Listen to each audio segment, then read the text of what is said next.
Junior NTR లాంటి వాళ్ళు గనక, స్టార్డమ్ ఉన్న వాళ్ళు, ప్రజాదరణ ఉన్న వాళ్ళు గనక వస్తే మాట్లాడితే ప్రతిసారి నేను త్యాగం చేశానంటే మరి పవన్ కళ్యాణ్ గారు చేసిన త్యాగం గురించి ఎవరు మాట్లాడాలి? ఈ ఎస్విఎస్ఎన్ వర్మకు నారా లోకేష్ ఫుల్ సపోర్ట్ చేస్తున్నాడు కాబట్టి. ఇంకా చెప్పాలంటే జనసేన పార్టీకి సంబంధించిన నాయకులు, కార్యకర్తలే నిరాశలోకి వెళ్ళిపోయారు. మనం జనసేన విషయంలో గనక, పవన్ కళ్యాణ్ గారి విషయంలో గనక మనం నిర్లక్ష్యం చేశామంటే, అలాగే పవర్ షేరింగ్ కంపల్సరిగా ఉండాలి. మీరు 2.5 సంవత్సరాలు, మేము 2.5 సంవత్సరాలనే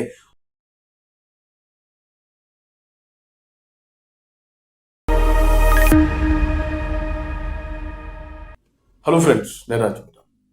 తమిళనాడు రాజకీయాలు ఆంధ్రప్రదేశ్ని ఎంత ప్రభావితం చేస్తున్నాయో అని చెప్పడానికి బెస్ట్ ఎగ్జాంపుల్ పిఠాపురంలో ఎస్విఎస్ఎన్ వర్మను తెలుగుదేశం పార్టీ సస్పెండ్ చేయడం. దానికి దీనికి లింక్ ఏంటంటారా? ఉంది. ఎస్విఎస్ఎన్ వర్మ మాజీ ఎమ్మెల్యే, తెలుగుదేశం పార్టీ నాయకుడు, పిఠాపురం నియోజకవర్గానికి సంబంధించిన ఇన్ఛార్జ్. 2024 ఎన్నికల్లో తెలుగుదేశం పార్టీ తరఫున పిఠాపురం నుంచి పోటీ చేయాలని భావించాడు. అది అలియన్స్లో భాగంగా జనసేన పార్టీకి వెళ్ళింది. జనసేన పార్టీ అధినేత పవన్ కళ్యాణ్ గారు పిఠాపురం నుంచి పోటీ చేయాలని అనుకున్నారు.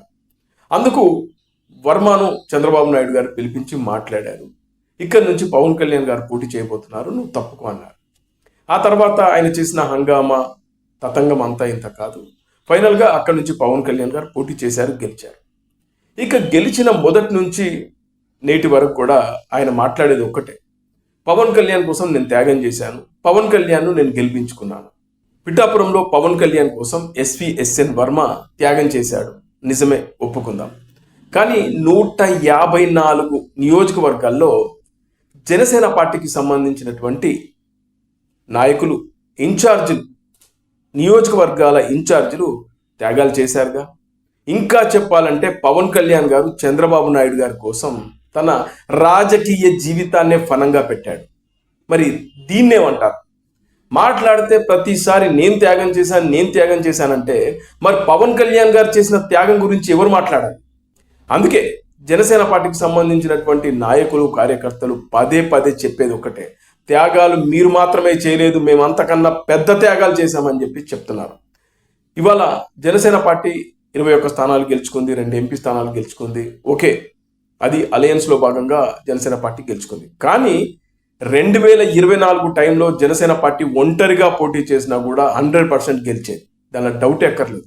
ఎందుకంటే తెలుగుదేశం పార్టీ మీద వ్యతిరేకత ఉంది, వైఎస్ఆర్సీపీ మీద వ్యతిరేకత ఉంది, పవన్ కళ్యాణ్ మీద సానుభూతి ఉంది. ఒక్కసారి పవన్ కళ్యాణ్ గారి పార్టీ ఓడిపోయింది, ఈసారి అవకాశం ఇద్దామనుకున్న సమయంలో చంద్రబాబు నాయుడు గారు పవన్ కళ్యాణ్ గారిని క్యాప్చర్ చేశాడు. ఇది పచ్చి వాస్తవం.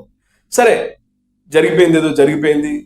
కూటమిలో భాగంగా జనసేన, తెలుగుదేశం, బీజేపీ కలిసి పోటీ చేశాయి, అధికారంలోకి వచ్చాయి. వచ్చినప్పటి నుంచి మొదలు పెడితే ఇప్పటిదాకా అదే చిరాకు, అదే చికాకు తెప్పిస్తున్నాడు ఈ ఎస్విఎస్ఎన్ వర్మ.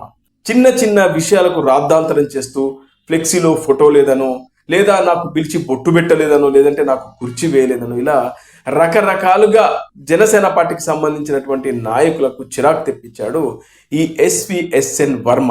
ఈ విషయాల్ని చంద్రబాబు నాయుడు గారి దృష్టికి కూడా పవన్ కళ్యాణ్ గారు తీసుకెళ్లారు. అయినా కూడా చలనం లేదు.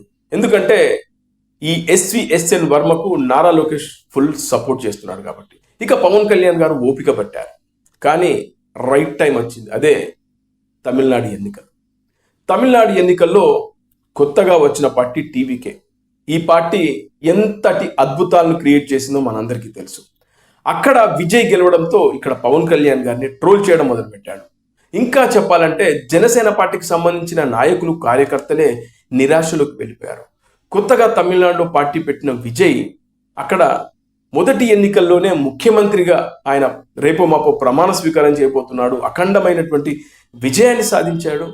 మా పవన్ కళ్యాణ్ గారు 15 సంవత్సరాలుగా రాజకీయాల్లో ఉన్నారు. మొదటిసారి పోటీ చేసినప్పుడు ఒకే ఒక సీట్ వచ్చింది, 2 చోట్ల ఆయన ఓడిపోయాడు. ఆ తర్వాత 2024 ఎన్నికల్లో అలయన్స్లో సరే 21 స్థానాలు గెలిచాం. కానీ పవన్ కళ్యాణ్ గారిని ముఖ్యమంత్రిగా చూడాలని మేము అనుకున్నాం, కానీ అది జరగట్లేదు. ఎంతసేపు తెలుగుదేశం పార్టీ అనే ఒక మర్రి చెట్టు కిందనే ఉందామా, మనకంటూ ఒక ప్రత్యేక స్థానం లేదా ఈ ఆంధ్రప్రదేశ్ పాలిటిక్స్లో అనే మాటల్ని జనసేన పార్టీకి సంబంధించిన కార్యకర్తల, నాయకులు ఈ తమిళనాడు ఎన్నికల తర్వాత పదే పదే మాట్లాడడం మనం చూస్తున్నాం. వాళ్ళు నిరాశలోకి వెళ్ళిపోయారు. ఎందుకంటే మొన్ననే పల్లా శ్రీనివాస్ రావు అనే ఒక తెలుగుదేశం పార్టీకి సంబంధించిన ఆంధ్రప్రదేశ్ అధ్యక్షుడు చేసినటువంటి కామెంట్ ఏంటంటే, వచ్చే ఎన్నికల్లో కూడా చంద్రబాబు నాయుడే ముఖ్యమంత్రి అన్నారు. ఈ దెబ్బతో జనసేన పార్టీకి సంబంధించినటువంటి కార్యకర్తల్లో, నాయకుల్లో మళ్ళీ నిరాశ. అయ్యో, వచ్చే ఎన్నికల్లో కూడా మళ్ళీ చంద్రబాబు నాయుడే లేదంటే లోకేష్ అయినా మా పరిస్థితి ఏంటి అనే ఆలోచనలు ఖచ్చితంగా వాళ్ళు ఉన్నాయి.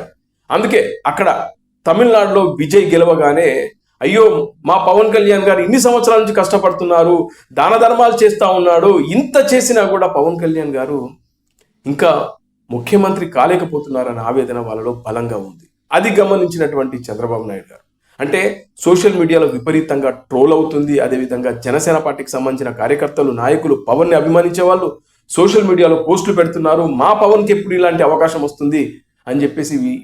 ఇదంతా గమనించినటువంటి తెలుగుదేశం పార్టీ అధిష్టానం, ఇక మనం జనసేన విషయంలో గనక, పవన్ కళ్యాణ్ గారి విషయంలో గనక మనం నిర్లక్ష్యం చేశామంటే ఇక అసలుకే ఎసరు అని చెప్పేసి అనుకున్నటువంటి తెలుగుదేశం పార్టీ అధిష్టానం ఆ వెంటనే మొదటి చర్యగా ఈ పిఠాపురంలో వర్మను తప్పించి, అంటే అక్కడున్న ఇన్ఛార్జిగా అతన్ని తప్పించేశారు. ఇది మొదటి అడుగు. ఎందుకంటే పవన్ కళ్యాణ్ గారిని డిస్టర్బ్ చేస్తే మనకు మొదటికే మోసం జరుగుతుందని చెప్పి భావించినటువంటి తెలుగుదేశం పార్టీ అధిష్టానం వర్మను అక్కడి నుంచి పీకి పారేశారు. ఇక నెక్స్ట్ మొదలవుతుంది ఆట. పవన్ కళ్యాణ్లో ఖచ్చితంగా ఇప్పుడు ఆలోచనలు మొదలై ఉంటాయి. ఎందుకంటే మనం ఇంకా పార్టీని ఇలాగే లైట్గా తీసుకుంటా ఉంటే, తెలుగుదేశం పార్టీతో పొత్తు ఉండాలి, తప్పులేదు. ఎందుకంటే పొత్తు లేకపోతే ఇక్కడ వైఎస్ఆర్సీపీ మళ్ళీ అధికారంలోకి వచ్చే అవకాశాలు ఉంటాయి. వైసీపీ వస్తే రాష్ట్రం అధోగతి పాలవుతుంది. ఇదే పవన్ కళ్యాణ్ గారి ఆలోచన. అందుకే పొత్తు ఉండాలి, కానీ ఈసారి మాత్రం బెట్ ఉండాలి. అదేంటంటే ఈసారి సీట్లు మాత్రం అధికంగా తీసుకోవాలి. అలాగే పవర్ షేరింగ్ కంపల్సరిగా ఉండాలి. మీరు 2.5 సంవత్సరాలు, మేము 2.5 సంవత్సరాలనే ఒప్పందంతోనే ఈసారి ఎన్నికల్లోకి వెళ్ళాలని పవన్ కళ్యాణ్ గారు ఖచ్చితంగా నిర్ణయం తీసుకుంటారని చెప్పి జనసేన పార్టీకి సంబంధించినటువంటి కార్యకర్తలు, నాయకులు అయితే బలంగా అనుకుంటున్నారు, కోరుకుంటున్నారు. అది జరగాలి, జరుగుతుందని చెప్పేసి అందరూ అనుకుంటున్నారు. లేకపోతే ఇవాళ పవన్ కళ్యాణ్ గారిని ఎంత ట్రోల్ చేస్తున్నారు. అక్కడెక్కడో తమిళనాడులో, సరే అక్కడ పాలిటిక్స్ వేరు, ఇక్కడ పాలిటిక్స్ వేరు, అయినా కూడా పవన్ కళ్యాణ్ గారికి వచ్చే ఎన్నికల్లో అలయన్స్లో ఉంటే 2.5 సంవత్సరాల పాటు పవన్ కళ్యాణ్ గారిని ముఖ్యమంత్రిగా చేయాలి. అలాగే పవర్ షేరింగ్ ఉండాలనేది సోషల్ మీడియాలో ఇప్పటి నుంచే ఇక ట్రెండ్ స్టార్ట్ చేస్తున్నారు జనసేన పార్టీకి సంబంధించిన కార్యకర్తలు, అలాగే నాయకులు, పవన్ అభిమానించేవారు. ఫైనల్గా పవన్ కళ్యాణ్ గారి పైన ఒత్తిడి అయితే ఉంది. ఎందుకంటే తమిళనాడు ఎన్నికలను దృష్టిలో పెట్టుకొని ఇక్కడ జనసేన పార్టీకి సంబంధించిన కార్యకర్తలు, నాయకులు వాళ్ళు పవన్ కళ్యాణ్ గారిని కూడా ముఖ్యమంత్రిగా చూడాలనుకుంటున్నారు. కాబట్టి పవన్ కళ్యాణ్ గారు కూడా ఇప్పుడు సంచలనమైనటువంటి నిర్ణయాలు తీసుకోక తప్పదు. ఎందుకంటే ఇంకా చూస్తూ కూర్చుంటే రేపు మరొక జూనియర్ ఎన్టీఆర్ లాంటి వ్యక్తి వస్తాడు. ఎందుకంటే ఆంధ్రప్రదేశ్లో ఇప్పుడు ఉన్నాయి 3 పార్టీలని అనుకున్న 3 పార్టీలు కాదు అనేది చాలా మంది మాట్లాడుతున్నారు. ఎందుకంటే జనసేన, తెలుగుదేశం పార్టీ ఒక్కటే, వైసీపీ ఒక్కటి, ఈ రెండే అనిపిస్తున్నాయి. ఇప్పుడు సందులో సడేమియగా మరొక జూనియర్ ఎన్టీఆర్ లాంటి వాళ్ళు గనక, స్టార్డమ్ ఉన్న వాళ్ళు, ప్రజాదరణ ఉన్న వాళ్ళు గనక వస్తే అది పవన్ కళ్యాణ్ గారికి ఇబ్బంది అవుతుంది అనేది నగ్న సత్యం.